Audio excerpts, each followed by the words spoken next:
घेणार आहोत आज. तसा तर विचार केला तर आज एक फॅक्च्युअल डाटा जो की ऑलरेडी मी तुम्हाला पहिले 3-4 लेक्चर्स या ठिकाणी अपलोड करून दिलेले आहेत, याचा एक भाग आपण बघून घेतोय. तर ब्रह्म समाजाची स्थापना 28 ऑगस्ट 1828 ला राजा राममोहन रॉय यांनी केली. राजा राममोहन रॉय यांनी केल्यानंतर ब्राह्मो समाज जे आहे, ब्राह्मो समाजाच्या जी धुरा आहे ते देवेंद्रनाथ टागोर यांनी सांभाळली.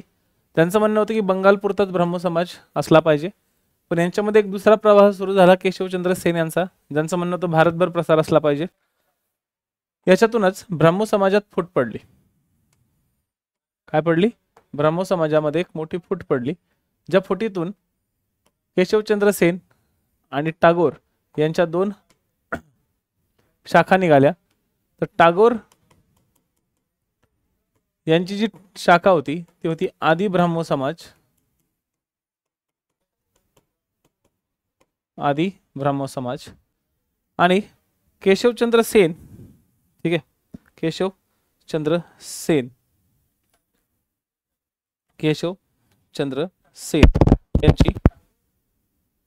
यांची 1866 ला यांनी 1865 ला स्थापन केली. यांनी 1866 ला भारतीय ब्राह्मो समाज, भारतीय ब्राह्मो समाज, भारतीय ब्राह्मो समाज स्थापन केली. ठीक आहे, भारतीय ब्राह्मो समाज स्थापन केली. आता भारतीय ब्राह्मो समाजातून पुन्हा काही लोक बाहेर पडले. याची परत फूट पडली. ही फूट पडली 1878 मध्ये. आणि यातून काही बाहेर लोक पडले, ज्याच्यात होते निशवनाथ शास्त्री आणि आनंद मोहन बोस. निशवनाथ शास्त्री आणि आनंद मोहन बोस. आनंद मोहन बोस यांनी साधारण ब्राह्मो समाज, साधारण ब्राह्मो समाज स्थापन केला. तर हे वर्ष लक्षात ठेवा. ब्राह्मो समाजात कशी कशी फूट पडत गेली, ह्या ब्राह्मो समाजात फूट पडत गेल्याची एक साधी सिंपल कन्सेप्ट तुमच्या समोर मी मांडलेली आहे. ठीक आहे, याला जरा थोडंसं रिवाइज करण्याचा प्रयत्न करूया, म्हणजे तुम्हाला लक्षात येईल की बघा, ब्राह्मो समाजाची स्थापना, एक मिनिट, ब्राह्मो समाजाची स्थापना 28 ऑगस्ट 1828 ला केली गेली राजा राममोहन रॉय यांनी. राजा राममोहन रॉय यांचा मृत्यू झाला. कुठे झाला? ते इंग्लंडमध्येच झाला. तो आपल्या भारतात मृत्यू झालाच नव्हता, इंग्लंडमध्ये झाला. इंग्लंडमध्ये 1833 मध्ये त्यांचा मृत्यू झाल्यानंतर आपल्या भारतात देवेंद्रनाथ टागोर यांनी धुरा सांभाळली. देवेंद्रनाथ टागोर यांचं म्हणणं होतं बंगालपुरता मर्यादित राहावा, परंतु केशवचंद्र सेन यांचं म्हणणं होतं भारतभर त्याचा प्रसार व्हावा. शेवटी या विचारातून फूट पडली. टागोर यांची जुनी विचारवादी होती, त्यामुळे आदि ब्राह्मो समाज त्यांनी 1865 मध्ये स्थापन केला आणि 1866 मध्ये भारतीय ब्राह्मो समाज स्थापन केला.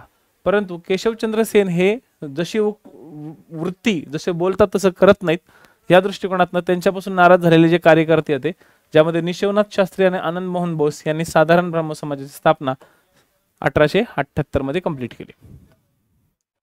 ठीक आहे, तर हा जो अप्रोच आहे, हा अप्रोच तुम्ही प्रत्येक समाजाचा समजून घ्या. या समाजाची तत्व तुम्हाला मी लास्ट लेक्चरला समजून सांगितली होती. ओके, त्यानंतर याच ब्राह्मो समाजाचा प्रभाव पडलेले, प्रार्थना समाज आपल्या भारतामध्ये इन्क्लूड झाला. तर प्रार्थना समाज नक्की काय होता? प्रार्थना समाजाची जी स्थापना आहे ती 31 मार्च 1867 मध्ये झाली होती. ठीक आहे, 1867 मध्ये झाली होती. परंतु कुणी केली होती? तर तरखडकर लोकांनी केली होती, बंधूंनी. तरखडकर बंधू या ठिकाणी होते. तर प्रार्थना समाजाच्या वतीने किंवा प्रार्थना समाज हा जो होता, या प्रार्थना समाजाच्या माध्यमातून नवीन पद्धतीची आचार विचार सुरू झाले होते. ब्राह्मो समाजाच्या याच्यावर खूप मोठा परिणाम होता. ठीक आहे, ब्राह्मो समाजाचा खूप मोठा परिणाम होता. तर आत्माराम पांडुरंग तर्खडकरांमधले आत्माराम पांडुरंग यांनी याच्या स्थापनेमध्ये सगळ्यात महत्वाचं मोगलाचं योगदान दिलं होतं. ठीक आहे, लक्षात. आता याच्या आधी एक सुरुवात झाली होती ती म्हणजे परमहंस सभेची. याच्या आधीच एक परमहंस सभा स्थापन झाली होती.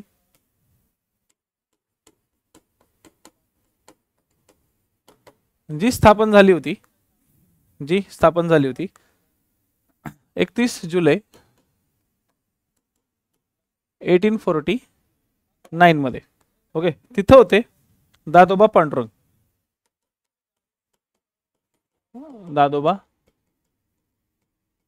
पांडुरंग. लक्षात ठेवा, प्रार्थना समाजामध्ये सगळ्यात मेन होते आत्माराम पांडुरंग आणि परमहंस सभेमध्ये होते दादोबा पांडुरंग. परमहंस सभा ही अशी सभा होती की ज्यामध्ये जातीपाती मानल्या जात नसायच्या. ख्रिश्चनांच्या हातातलं जेवण किंवा मुस्लिमांच्या हातानं पाणी तिला दिलं जायचं. याच्यामुळे काय व्हायचं की जातीपाती आम्ही पाळत नाही अशा पद्धतीची ही परमहंस सभा होती. बट अनफॉर्च्युनेटली या परमहंस सभेच्या सदस्यांची लिस्ट गहाळ झाली आणि लिस्ट गहाळ झाल्यामुळे सगळे लोक परमहंस सभेतून बाहेर पडायला लागले. मग आता परमहंस सभा खारिज झाली. परमहंस सभा खारिज झाल्यानंतर अनेक वर्षांनी ब्राह्मो समाजासारखा एका समाजाचा आपल्या महाराष्ट्रावरती परिणाम पडायला लागला आणि याच ब्राह्मो समाजाचा परिणाम म्हणजे पर्टिक्युलरली केशवचंद्र सेन यांचा परिणाम आपल्यावरती पडायला लागला. आणि या परिणामामुळेच आपल्या भारतामध्ये, आपल्या महाराष्ट्रामध्ये पर्टिक्युलरली प्रार्थना समाज 31 मार्च 1867 मध्ये स्थापन झालं. याच्यामध्ये महादेव गोविंद रानडे यांनी सुद्धा खूप मोठा रोल अदा केलेला आहे. डॉक्टर भंडारकर होते, वामन आबाजी मोडक होते, भास्कर पांडुरंग तर्खडकर पण होते. लक्षात घ्या, म्हणजे दादोबा पांडुरंग तर्खडकर, आत्माराम पांडुरंग तर्खडकर आणि भास्कर पांडुरंग तर्खडकर. तर भास्कर नावाचे जे व्यक्तिमत्व होते हे सुद्धा याच्यामध्ये होते. ते तिसरे तर्खडकर बंधू. किती होते? तिसरे तर्खडकर बंधू म्हणजे भास्करराव. ठीक आहे, यातल्या प्रार्थना समाजाच्या मतांचं समर्थन करण्यासाठी न्यायमूर्ती महादेव गोविंद रानडे, न्यायमूर्ती महादेव गोविंद रानडे यांनी एकेश्वरवाद्यांची कैफियत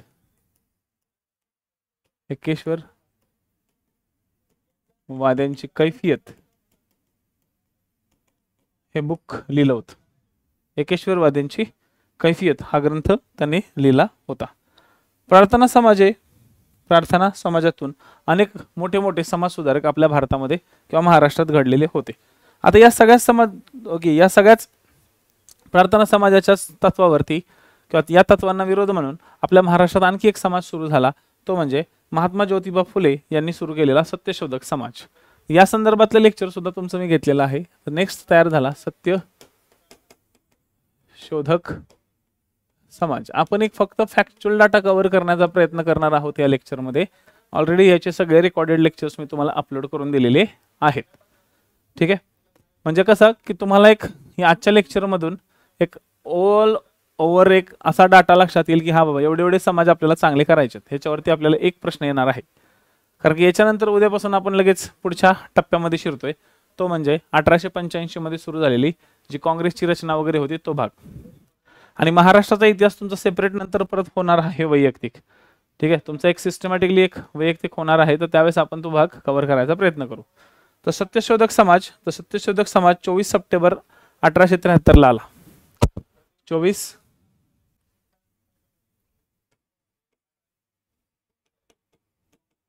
सप्टेंबर 1873 मध्ये. याच्या संदर्भातल्या खूप काही गोष्टी सार्वजनिक सत्यधर्म या पुस्तकात दिलेल्या आहेत. तर सार्वजनिक सत्यधर्म विचारलं जाऊ शकतं तुम्हाला. पुण्यामध्ये या समाजाची स्थापना झाली होती. याचे पहिले अध्यक्ष आणि कोषागार हे फुले होते. महात्मा फुले होते. लक्षात ठेवा, कोण होते? महात्मा फुले. अध्यक्ष आणि कोषागार हेच होते. तर कार्यवाहक म्हणून कार्यवाहक या नावानं या ठिकाणी गोविंदराव कडलग, नारायण गोविंदराव कडलग, नारायण गोविंदराव कडलग हे होते. नारायण गोविंदराव कडलग यांना विसरायचं नाही. ठीक आहे, यांनी कार्यवाहक म्हणून निवड झाली होती. ठीक आहे, मानव सर्व माणसाची लेकरे एकच आहे. आपला देव म्हणजेच आपले आईबाप सर्व माणसाची लेकरे एकच आहेत. ईश्वर हा एकच आहे. ठीक आहे, जशी आपल्याला ईश्वराला किंवा आपल्याला जसे आईबापाला भेटायला ईश्वराची गरज किंवा मध्यस्थाची गरज नसते, तसे आपल्या ईश्वराला भेटण्यासाठी सुद्धा मध्यस्थांची गरज नाही. ह्यांचा हेतू जरा थोडासा अब्राह्मणी किंवा ब्राह्मणी विरोधी होता किंवा पर्टिक्युलरली सनातनी विरोधी असा होता, आपण असं म्हणू शकतो. ठीक आहे, सत्यशोधक समाजाची शाखा 1874ला सत्यशोधक समाजाची शाखा 1874ला मुंबईमध्ये सुरू झाली होती. मुंबईमध्ये शाखा सुरू झाली होती. कुठे झाली होती? तर मुंबईमध्ये.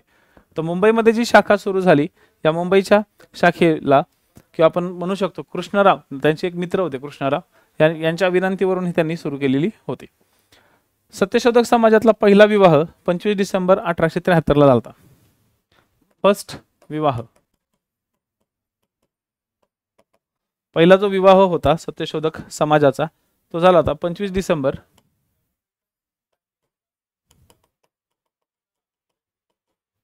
1873. ठीक आहे, 1873. तर सेकंड विवाह 7 मे 1874. या ठिकाणी लग्न विवाह हा पूर्णपणे सत्यशोधक समाजानं एकदम साध्या सिंपल पद्धतीने व्हायचा. खूप जास्त आमाप खर्च त्या ठिकाणी केला जात नसायचा. कमी खर्चामध्ये लग्न लावून देणे हा या सत्यशोधक समाजाचा एक भागच बनला होता. ठीक आहे, ज्ञानोबा ससाने यांचं लग्न सेकंड झालं होतं.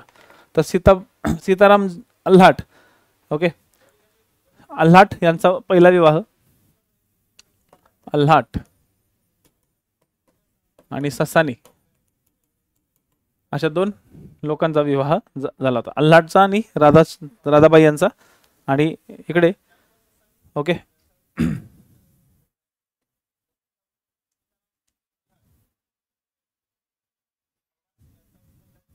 ठीक आहे, ज्ञानोबा ससाने यांचा दुसरा लग्न झाला होता.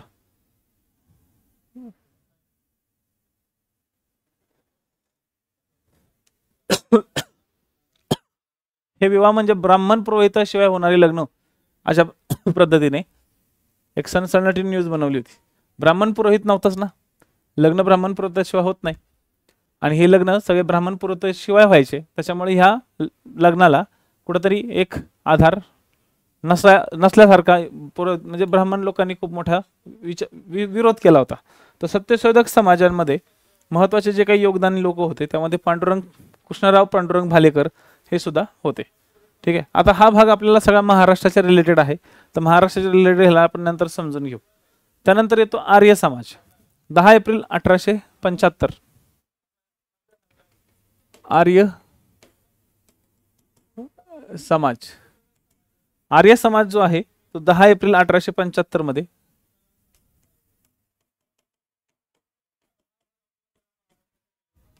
सुरू केला. आर्य समाज म्हणजे नक्की काय? तर वेदांकडे परत चला. वेद हेच प्रमाण आहे, वेद हेच हिंदू धर्माचे मेन आधार आहेत. पण खरे वेद महत्वाचे आहेत.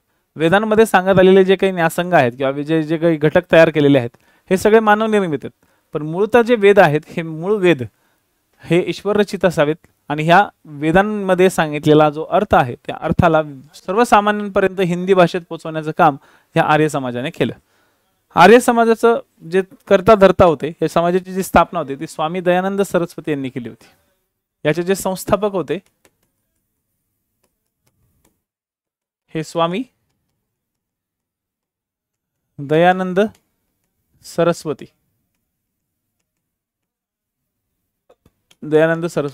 यांचे होते. आता इथं पॉइंट लक्षात ठेवा, हे जे लेक्चर आहे हे लेक्चर फक्त तुमचे एक ओव्हरऑल एक फॅक्च्युअल डाटाचा एक ओव्हर भाग आपल्याला बघायचा आहे.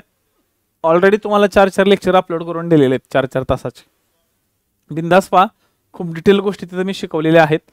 तर स्वामी दयानंद सरस्वती, ठीक आहे, यांनी ख्रिश्चन धर्म आणि इस्लामचे प्रचंड टीका केलेली आहे. ओके, या आर्य समाजाचा ख्रिश्चन धर्म आणि मुस्लिम धर्म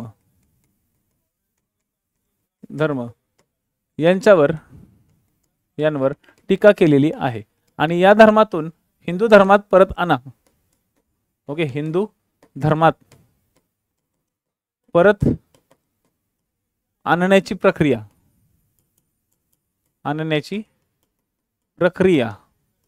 आर्य समाजाने केली होती. यालाच म्हणलं जातं शुद्धी मोहीम. म्हणजे जे हिंदू लोक आहेत, जे ख्रिश्चन धर्म आणि मुस्लिम धर्मात कन्वर्ट झाले, त्या लोकांना पुन्हा हिंदू धर्मात घेऊन यासाठी शुद्धी मोहीम या समाजाने राबवली होती. कधी कधी विचारलं जाऊ शकतं की शुद्धी मोहीम राबवणारा धर्म समाज कोणता.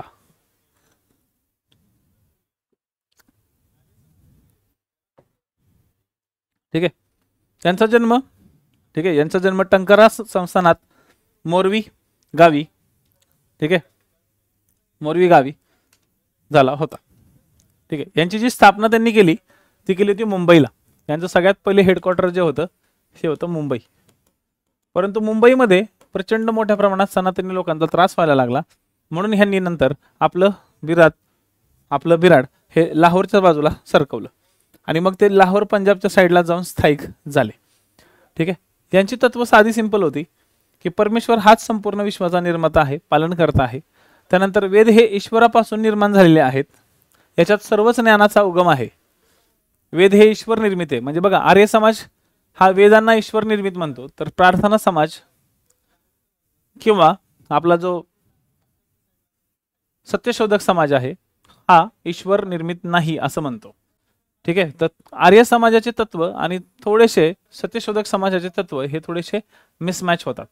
तर हे सगळे घटक तुम्हाला या ठिकाणी पाहायचे आहेत. यावरती खूप साऱ्या गोष्टी मी म्हणलेल्या आहे. ठीक आहे, यांनी हिंदूंच्या मनातला न्यूनगंड कमी करून वेदांकडे परत चला असं सांगितलं होतं. यांनी वेदांकडे परत चला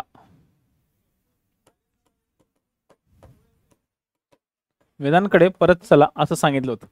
यांना हिंदू धर्माच्या बद्दल खूप मोठी आस्था होती. त्यांनी हिंदू धर्मातील कर्मकांडाला सुद्धा विरोध केला होता. असं नव्हतं की हिंदू धर्मातल्या सगळ्याच गोष्टींना यांनी प्रोत्साहन दिलं होतं. कर्मकांडाला सडकून टीका केली होती. त्याच्यामुळे वेदांकडे परत चला असं यांचं म्हणणं होतं. आणि सर्वसामान्यांना समजावं म्हणून त्यांनी हिंदीमधून धर्माच्या संदर्भात असलेली महत्वाचे स्रोत किंवा श्लोक रूपांतरित केले होते. ठीक आहे, ओके. तर सामाजिक सुधारणांचा त्यांनी पुरस्कार केला होता. बालविवाह, देवदासी, मुलं मुली समान यांचं त्यांनी प्रोत्साहन दिलं होतं. बहुपत्नीत्वाला त्यांनी हे केलं होतं. ठीक आहे, लाला लजपत राय आणि स्वामी श्रद्धानंद. ठीक आहे, स्वामी श्रद्धानंद यांनी नंतर मग वेगवेगळ्या गटात ह्यांची फुटा. आर्य समाज पण फुटला. आर्य समाज काही एकसारखा राहिला नाही. आर्य समाज सुद्धा फुटलेला आहे. आर्य समाजामध्ये सुद्धा गुरुकुल गट आणि कॉलेज गट असे 2 गट तयार झाले होते. आर्य समाजामध्ये सुद्धा लिहून ठेवा, गुरुकुल गट हे श्रद्धानंदांचा होता आणि कॉलेज गट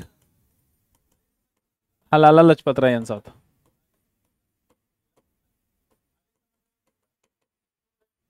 हा पॉइंट लक्षात घ्या. कॉलेज गट आणि गुरुकुल गट असे 2 गट आर्य समाजाचे सुद्धा पुढे जाऊन तयार झाले होते. ठीक आहे, तर हे सगळ्यात महत्त्वाचे धार्मिक सुधारणा चळवळी आहेत.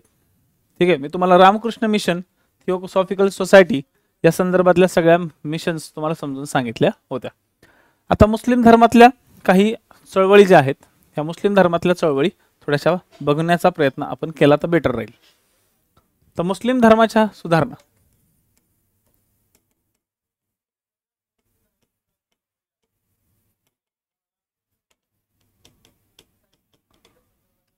बघा आता इथून पुढं 3 सुधारणा खूप इम्पॉर्टंट आहेत. मुस्लिम धर्माच्या, शीख धर्माच्या आणि ओके कशाच्या, तर ख्रिश्चन धर्माच्या किंवा सॉरी पारशी धर्माच्या. पण पारशी धर्माबद्दल एवढं काही खूप जास्त डिटेल तुम्हाला नाहीये. ते फक्त काही 1-2 लोकांनीच फक्त त्या संदर्भात भाग कव्हर केला होता. ठीक आहे, तर मुस्लिम धर्मातल्या ज्या सुधारणा चळवळी आहेत त्या ऍक्च्युली अलीगड चळवळ, मोहमेडन लिटरली सोसायटीची चळवळ, अहमदिया चळवळ, जामिया मिलिया इस्लामियाच्या चळवळी अशा संदर्भात एकत्रित होतात. पण त्यातल्या सगळ्यात पहिले आपण बघू फरियादी चळवळ. फरियादी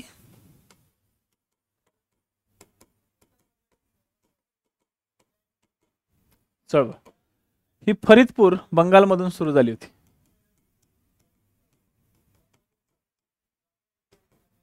ही फरीदपूर बंगालमधून सुरू झाली होती. संस्थापक होते हाजी शरीयतुल्ला.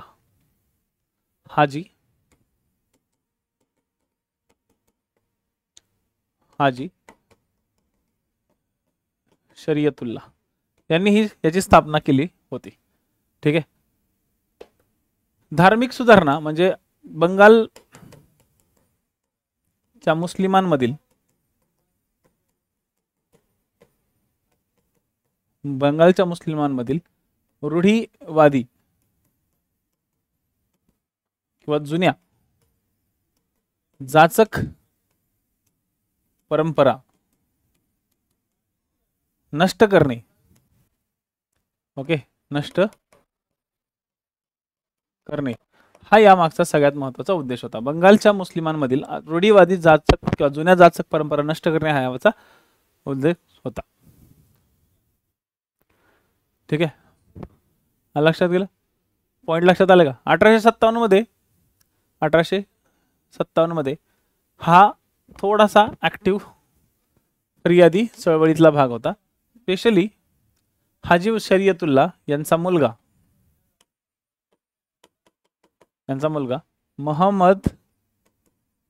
मोहम्मद मुशीन हा 1857 मध्ये ऍक्टिव्ह होता. ही होती पहिली चळवळ जी अगदी 1804 मध्ये डेव्हलप झाली होती. खूप जुन्या काळातली चळवळ होती ही. पहिली चळवळ होती. झाली लिहून हाजी शरीयतुल्लाची चळवळ लिहून झाली.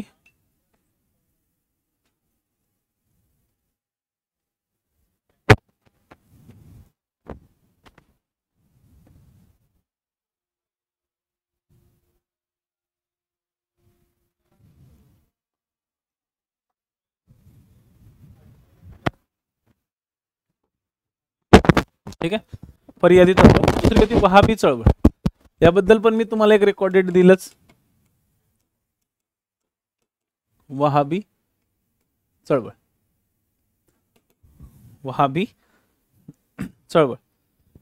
ठीक आहे. हा एक पंथ होता वहाबी, जो की अरेबियामध्ये स्थापन झाला होता. हा एक मुस्लिम पंथ होता जो अरेबियामध्ये स्थापन झाला होता. याचा प्रवर्तक होता अब्दुल वहाब.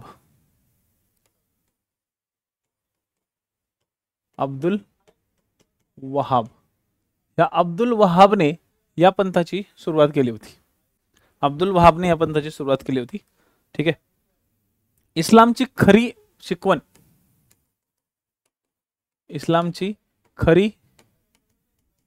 शिकवण देणे हा या मागचा उद्देश होता.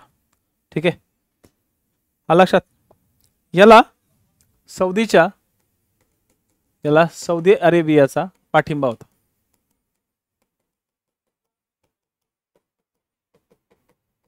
त्यामुळे तुर्कीच्या बादशहाला सुद्धा चॅलेंज केलं होतं.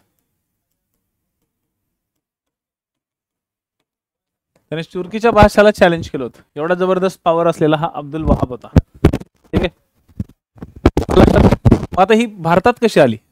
तर भारतात रायबरेली नावाचं एक ठिकाण आहे, सगळ्यांना माहिती आहे. रायबरेली. या रायबरेलीमध्ये ठीक आहे सय्यद अहमद शहीद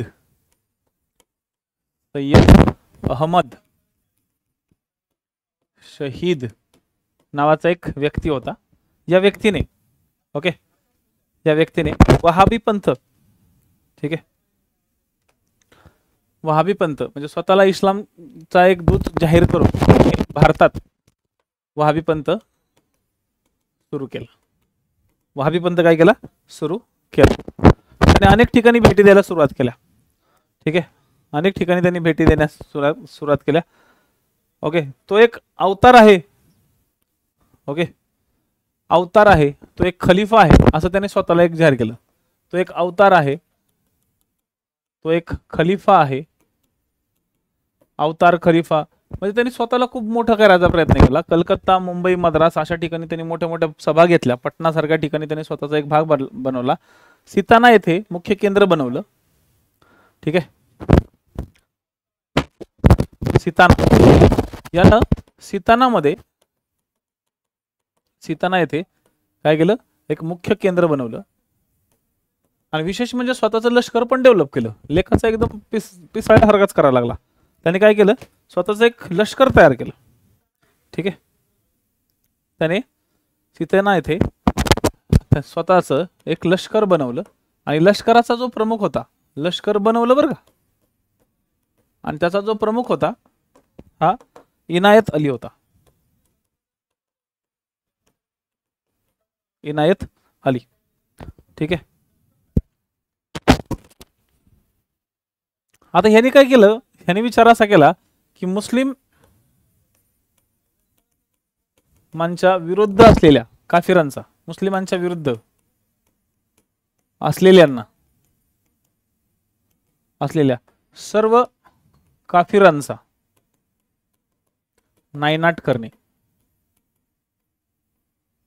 म्हणजे बघा, वहाबीचा खरा उद्देश होता इस्लामची खरी शिकवण देणे, जिहाद करणे हा उद्देश नव्हता. भारतात मात्र सय्यद अहमद शहाद यांनी काय केलं? जिहाद करायला सांगितलं. इथं प्रॉब्लेम क्रिएट केला आणि त्यांनी त्यांच्या स्वतःच्या संघटनेला काय बनवून टाकलं? वहाबी चळवळीला एक अग्रेसिव्ह लष्कर असलेली एक संघटना त्यांनी सुरू केली. या वहाबीचा तसा किस्सा 1820 पासून स्टार्ट झाला. 1820 पासून तर 1870 पर्यंत, म्हणजे विचार करा पोरांनो, 30, 40, 50, 60, 70 जवळपास 50 वर्ष ही वहाबी चळवळ ऍक्टिव्ह होती. यांचा मेन उद्देश नंतर काय झाला होता? जिहाद झाला होता. सुरुवातीला होता धर्माचा सुधारणा, नंतर झाला जिहाद. बरं, जिहाद सगळ्यात पहिले कुणाबरोबर? ठीक आहे,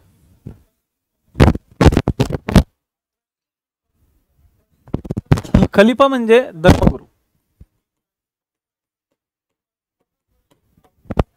खलिफा म्हणजे धर्मगुरू.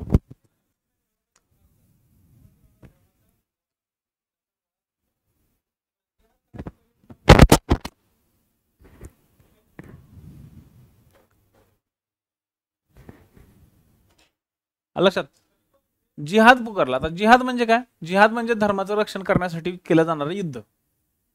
हे आतंकवादी लोक जे येतात ना आपल्याकडे आतंक पसरवायला, त्यांना हेच सांगितलं जातं की तुम्ही जिहाद पुकारलाय, आपण हिंदू धर्माविरुद्ध जिहाद पुकारलाय, मग हिंदू धर्माचा नायनाट करायचा.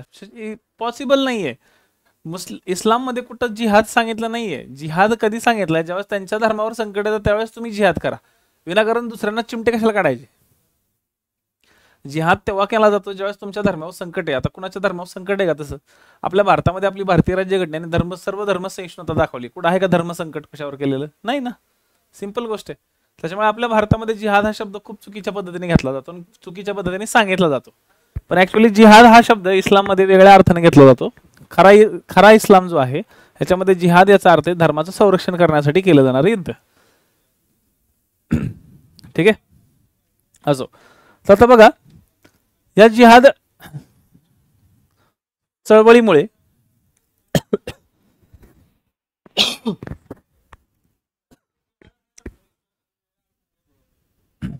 तर जिहादचा जो भाग आहे, या जिहाद किंवा या चळवळीचा जो इफेक्ट आहे तो सर्वात पहिले शिखांविरुद्ध होता.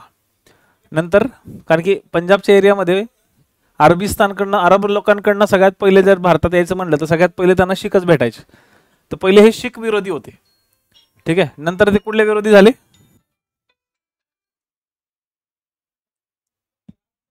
एक मिनिट द्या.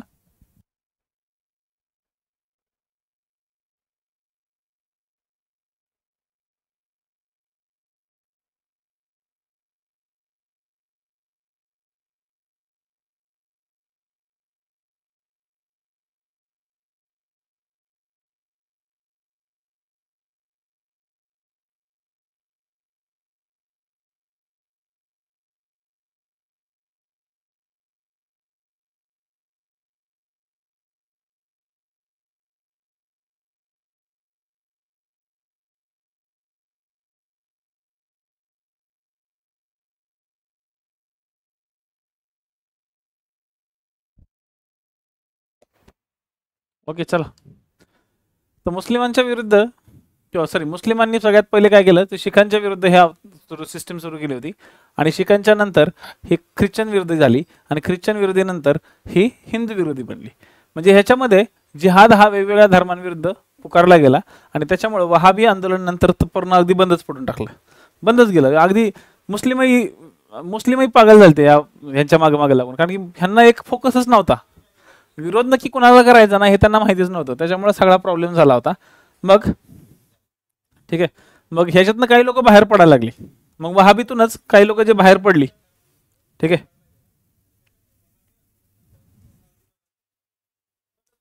वहाबी लोकांनी किंवा वहाबी मधून काही बाहेर वहाबी ओके, मग ते तयार झाले तायुनी लोक, तायुनी चळवळ. तायुनी चळवळ हे वहाबीतून बाहेर पडलेले लोक होते, वहाबी चळवळीतून बाहेर पडलेले लोक होते. ठीक आहे, मौलाना करामत अली, करामत अली हे याचे संस्थापक होते आणि हे ओके हे भारताला मित्र मानायचे.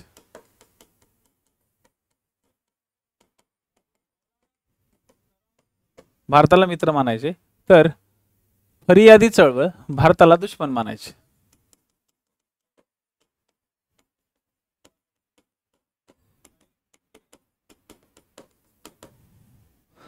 आणि ह्या वहाबीच्या लोकांना तर सगळ्या भारतीय लोकांना मुस्लिम बनवायचं होतं. हे कधी पॉसिबल आहे का? सर्व भारतीय लोक मुस्लिम कधी होतील का? नाही होणार. ठीक आहे, मग त्याच्यानंतर आली तायुनी चळवळीनंतर देवबंद चळवळ. कोणती चळवळ आली? देवबंद चळवळ. देवबंद चळवळ म्हणजे पूर्णपणे इस्लामचं शिक्षण देणे, इस्लाम शिक्षण म्हणजे मदरसांवर भर होता यांचा. यांना पाश्चात्य शिक्षण नको होतं, पाश्चात्य शिक्षण नको. हे पाश्चात्य शिक्षण नको असलेले लोक होते देवबंद चळवळ. देवबंद हे यूपीच्या साईडला एक गाव आहे. ठीक आहे, मोहम्मद कासिम ननोत्वी आणि राशिद गंगोही याचे दोन संस्थापक होते. त्यातला पहिले होते ओके मोहम्मद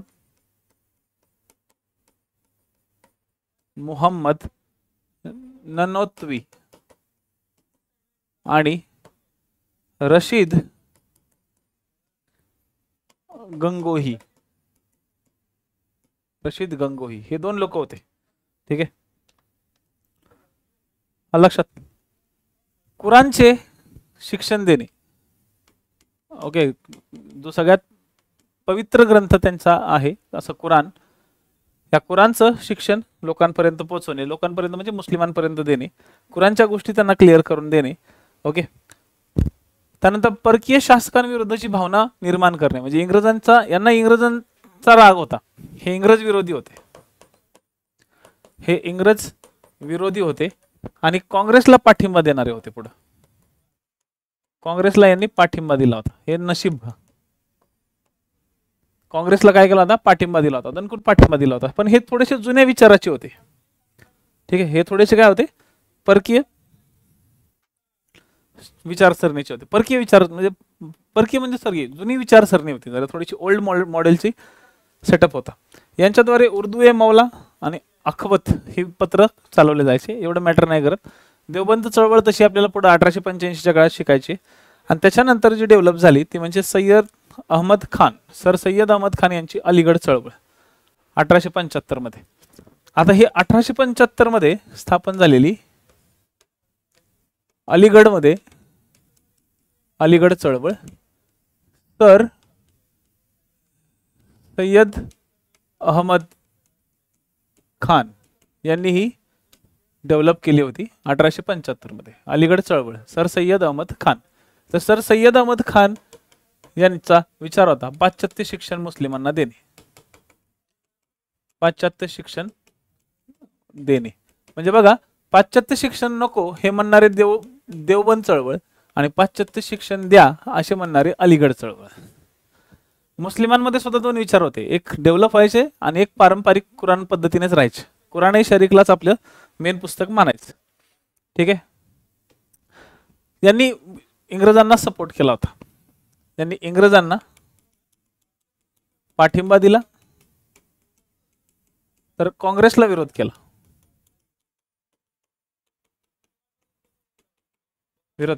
याचाच पिल्लू म्हणजे मुस्लिम लीग. मुस्लिम लीग हे याचाच पिल्लू होतं. मुस्लिम लीग जे होतं ना ते याचाच पिल्लू होतं, अलीगड चळवळीच. ठीक आहे, अलीगड चळवळीचंच पिल्लू होतं. आणि सय्यद अहमद खान हे पूर्णपणे इंग्रजांच्या फेवरमध्ये असलेले लोक होते, हिंदूंच्या विरोधी असलेले लोक होते. तर ह्या महत्वाच्या आहेत. याच्या व्यतिरिक्त आणखी एक आहे ते म्हणजे अहमदिया आंदोलन. अहमदी आंदोलनाने सुद्धा हेच सांगितलं की शिक्षण प्रसार करा, छान राहा, जिहाद सोडा आणि गुण्यागोविंदानं या ठिकाणी राहा. यांनी जिहादचा काय केला होता, जिहादचा विरोध केला होता. चालीरीती चांगल्या डेव्हलप करा, मुस्लिमांनी शिक्षण थोडंसं घ्या आणि जुन्या प्रथा चालून द्या. ठीक आहे. बहराहीन ए अहमदिया आणि ह्याचे जे संस्थापक होते ते होते मिर्झा गुलाम अहमद. ठीक आहे, मिर्झा गुलाम अहमद अहमदिया लिहून ठेवा. नंतर छोटासा पॉइंट आहे, त्यांनी ही 1889 मध्ये म्हणजे अगदी एकदम आत्ताच्या 19व्या शतकाच्या एकदम शेवटी ही चळवळ सुरू केली होती. 1888-89 मध्ये सुरू केलेली ही चळवळ होती, एकदम छोटी होती अहमदिया चळवळ. तर ह्या सगळ्या मुस्लिम धर्माच्या चळवळी झाल्या. ठीक आहे. तर आता नेक्स्ट उद्याच्या लेक्चरला आपण स्टार्ट करणार आहोत आपल्याकडचा पॉलिटिकल एक सेटअप. कशाचा? पॉलिटीचा एक सेटअप. पॉलिटिकल सेटअप म्हणजे काय, आपल्याकडे राजकारण कसं आलं आणि राजकारणाची सुरुवात कशी झाली त्याचा एक विचार मंथन आपल्याला उद्या करायचं. ओके. उद्यापासून आपण एक नवीन चॅप्टरला स्टार्ट करतोय, राजकीय विचार प्रणाली. म्हणजे आता आपण प्रॉपरली धार्मिक चळवळीतून बाहेर आलोय. पटकन उद्याचा दिवस आहे थोडासा, 1-2 दिवस थोडेसे तुम्ही गाजावाजा थोडासा अवतीभोवती आपले असणार आहे. ठीक आहे. तर 2-3 दिवस जरा थोडंसं जे राहिलेले लेक्चर्स आहेत ते पटापट कव्हर करून घेण्याचा प्रयत्न करावा. चला ठीक आहे, धन्यवाद, थँक्यू.